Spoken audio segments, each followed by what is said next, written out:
반갑습니다. 플러스 경매 김수경입니다. 저는 부산, 울산, 경남 지역에서 경매 대행 그리고 경매 교육 일을 하고 있습니다.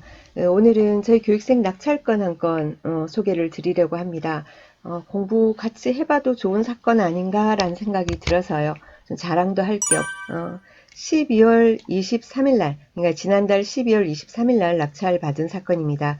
아직 잔금 납부 전이고요. 부산 동부지원 2019 타경의 1690, 부산 해운대구 좌동에 있는 LG아파트 32평형입니다.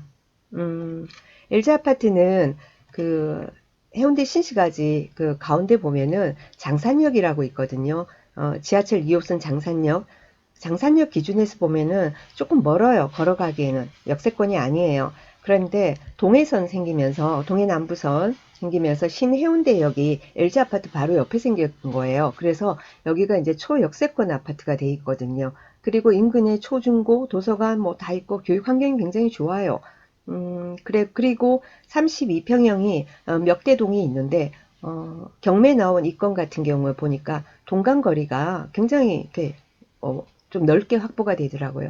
앞동하고 대림 1차까지 한 140, 50m 이렇게 거리를 재보니까 그 정도 되고 시야가 그러니까 좀 넓게 이제 개방감 있게 이렇게 확보가 돼서 좋은 물건이었었어요. 그리고 19층 중에 12층이고 그래서 이걸 꼭 받아야 되겠다라는 생각이 들었죠.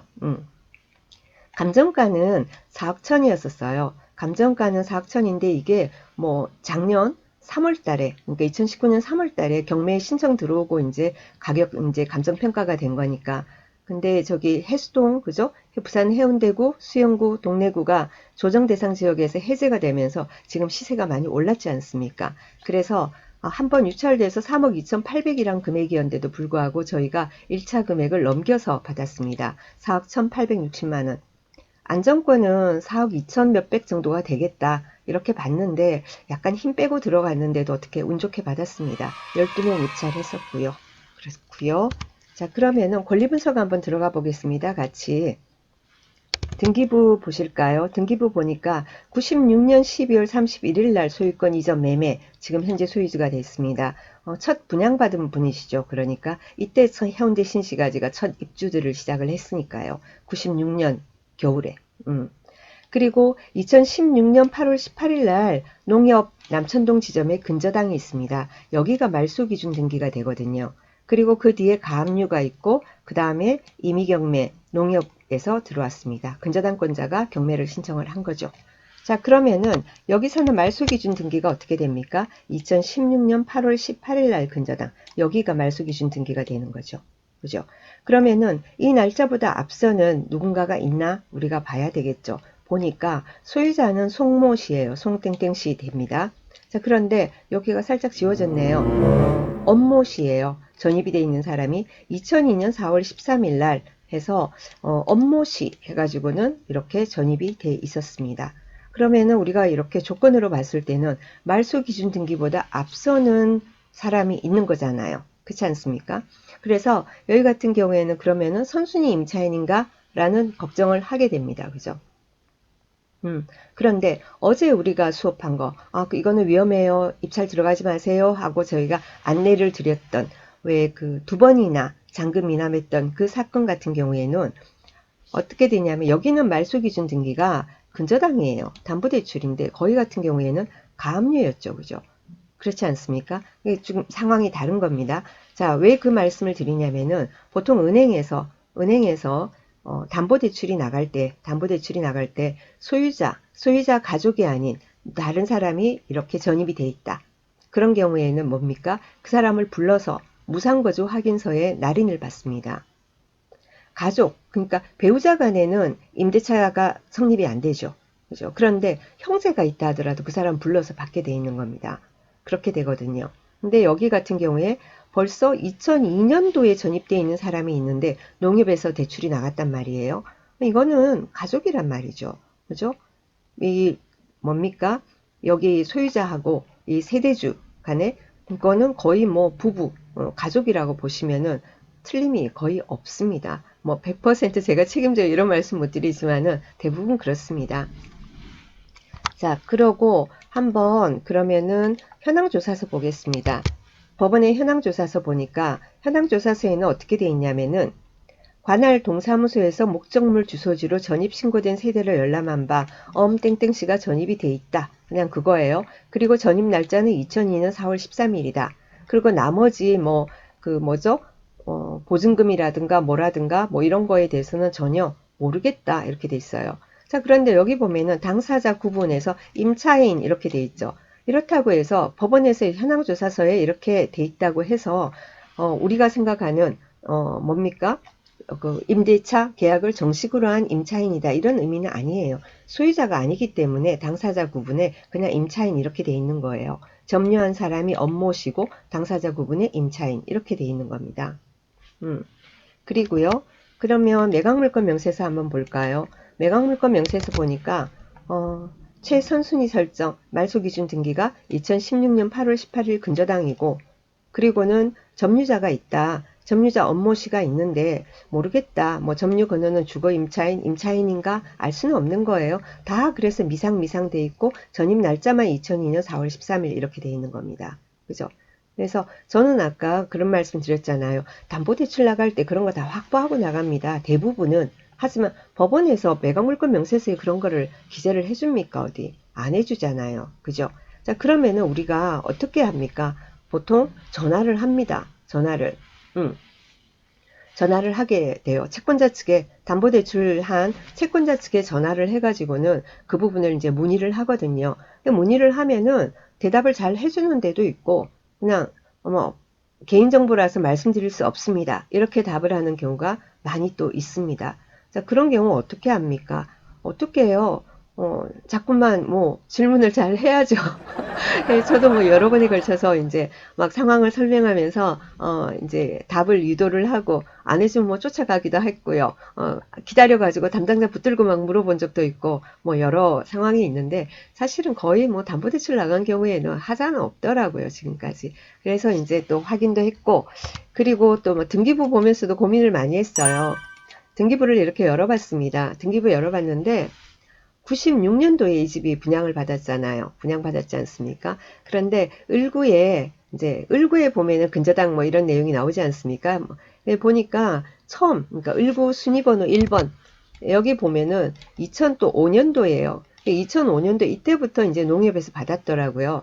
똑같아요. 농협 남천동 지점에서 받았어요. 그래서 7월 21일 날 내가 8,400 받았고, 그 다음 2005년도 10월 5일 날 몇 달 후에 또 3,600을 더 받았고, 그 다음에 2009년도 8월 3일 2009년도에 가서 또 5,760을 더 받았고요. 추가 대출을 받았고, 그리고 또 내려가면은 계속 받았어요. 2014년 3월 4일 날, 2014년 3월 4일 날도 3,100을 더 받았고, 그리고는 2015년도에도 2,760을 더 받았고, 이런 식으로 추가 대출을 쭉 받았어요. 이렇게 6번에 걸쳐서 이렇게 받았다가, 그 다음에 을구 7번에 뭐가 들어오냐면 말소 등기가 들어와요. 등기 말소가 들어옵니다. 1번부터 6번까지 근저당권에 대해서 전부 다 말소를 했어요. 다른 데서 빌려서 갚았어요? 아니면 본인이 갚았어요? 그럴 리가 있나요? 어떻게 해요? 그 1번부터 6번까지를 다 엎어서 아마 그 당시에 이제 대출도 조금 여러 가지 상황이 더 안 좋아졌나 봐요.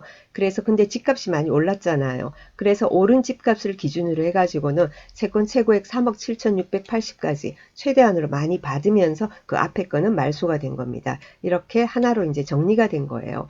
이렇게 쭉 스토리를 보니까 그게 부부가 아니면은 이렇게 계속해서 나갈 수가 있었겠습니까? 그렇지 않습니까? 그래서 별로 이제 안심을 하고 이제 저희는 입찰을 해서 낙찰을 받았고요. 확답은 못 받았지만 위험한 짓을 했습니까?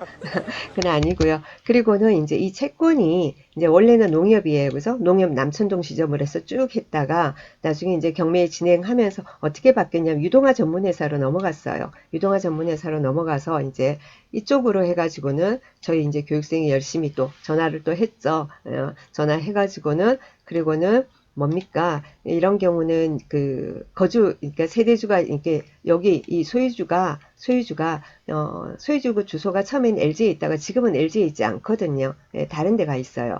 그런 경우에 보통 은행에서는 다 대출하고 할 때마다 뭐 가족관계 증명서라든가 주민등록등본이라든가 여러 자료를 받게 되거든요. 그 자료를 가지고 있거든요. 근데 그 자료가 또 저희도 확보를 해야지 또 이번에 잔금을 내기 위해서 담보대출 받는데 도움이 되지 않겠습니까? 여러 가지 말로만 한다고 해가지고 어디 대출하는 이번에 대출해주는 그 은행에서 뭐 이렇게 쉽게 얘기가 되겠습니까? 요즘은 까다로워져가지고 그런 서류를 요구하는 경우가 많이 있거든요. 근데 그런 서류를 채권자 측으로부터 우리가 달라고 그러면은 채권자는 개인정보 유출이다 해가지고는 말로는 해줘도 서류를 잘 안 넘겨줘요. 안 넘겨줘요. 그래서 저희가 이제 어떻게 해가지고 약간은 정식 방법이 아닐지 모르지만 편법일지 모르지만은 저희는 일단은 서류는 확보했습니다. 서류 이제 가족관계 증명은 확보했고요. 예, 그렇게 해서 이번에 대출 받는데 큰 무리는 없는 예, 그런 상황으로 다 이제 만들어 놓고 이제 안내를 드리는 겁니다. 음, 어떤 식으로 확보했는지 이런 거는 제가 유튜브 상에서 말씀드리기는 좀 그렇고요. 여러분도 머리를 잘 써보시면은 채권자 측에 여러 가지 이제 부탁이나 뭐 하고 그렇게 이제 뭐 방법을 찾으시면은 예, 찾을 수 있습니다. 그래서 보통 보면은 우리가 담보대출을 우리가 이번에도 이렇게 받으려면은 우리는 생각을 하잖아요. 아니 그 무상거주 확인서나 뭐 기타 서류가 없는데 은행에서 대출이 나갔을 리가 있나? 니들도 은행인데 그것도 모르냐? 뭐 이런 식으로 말로 해가지고는 되는 경우도 있겠지만은 까다롭게 요구하는 경우도 많으니까 그런 서류를 채권자 측으로서 확보하기 위해서 여러분도 많은 노력을 해보시기 바랍니다. 오늘은 어제하고는 조금 달라요. 외형상으로는 선순위 임차인의 조건을 가지고 그 모양을 가지고 있지만은 어제는 뭐죠? 가압류권자이기 때문에 가압류권자들은 집을 담보로 한 게 아니기 때문에 뭡니까? 지금 말씀드린 가족관계 증명서나 주민등록등본이나 이런 걸 확보하고 있지 않거든요. 하지만 근저당이 있다. 이러면은 뭡니까? 그 근저당권자들은 담보대출을 위해서 그런 서류를 확보하고 있으니까 그런 걸 확보할 수 있다면은 그죠? 충분히 안전하게 진행을 다 할 수 있는 그런 사건입니다. 하여튼 저희가 뭐 4억 1860 정도에 받았는데 지금 시세가 많이 올라서 예, 그리고 또 명도할 때까지 이번에 이제 1월 달에 저희 이제 조만간에 잔금 내고 그리고는 명도 뭐 보통 2월경이 되지 않겠습니까? 늦어지면 3월이 될 수도 있겠지만 예, 그때쯤 되면 이제 명도하고 매도할 시점이 되면은 시세가 지금보다도 조금 더 올라 있지 않겠나. 예, 그래서 차익이 좀 나지 않겠나라는 기대를 해봅니다. 좀 자랑을 좀 하고 싶었습니다. 자, 오늘 여기까지 하겠습니다. 끝까지 들어주셔서 감사합니다. 좋은 하루 보내시고요. 내일 또 뵙겠습니다.